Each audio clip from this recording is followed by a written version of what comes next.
16 বছরের তাগড়া ছেলে প্রতিদিন আপন ঘরেই ঘুমায়, খোদার 365 দিনে কোনোদিন ফজরের নামাজ পড়েন। আর এই অপদার্থ মা বাপ নামের এই অথর্ব দুইটা, ওদের চোখের সামনে এই নাফরমান প্রতিদিন 8টা-9টা বাজে ঘুম থেকে উঠে, আর ওরা ওরেই নাস্তা খাওয়ায়, ওর জন্যই বিল্ডিং করতেছে, ওর জন্যই জমি কিনতেছে, ওর জন্যই মাথার ঘাম পায়ে ফেলে টাকা রোজগার করতেছে। এই অপদার্থের জন্য যে সারা রাত হয় মোবাইলে নারীর ছবি দেখছে, উলঙ্গ দৃশ্য দেখছে, এখন ঘুমায় আছে জানোয়ারের মতো, উঠবে 9টা কিংবা 10টা বাজে। আর এই অপদার্থের জন্য ওইতে বেড়া আজকে 12 বছর বিদেশ করে, এতের গাম বাইয়া বাইয়া পড়ে একটা টাকার জন্য, একটা রিয়ালের জন্য বেচারা কঠোর রৌদ্রে, আরবের মরুভূমিতে, আরবের গরমে একটা টাকা কষ্ট করে কামায় রোজগার, এই হাইওয়ানের জন্য। হ্যাঁ,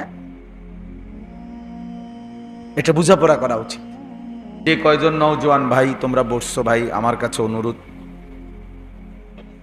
একজন করে আলাদা আলাদা মনোযোগ দিয়ে আল্লাহর কথা শোনো। দোস্ত, যদি ভালো না লাগে, অসুবিধা মনে হয়, তুমি চলে গেলে ভালো, দয়া করে, আমার কোনো আপত্তি নেই।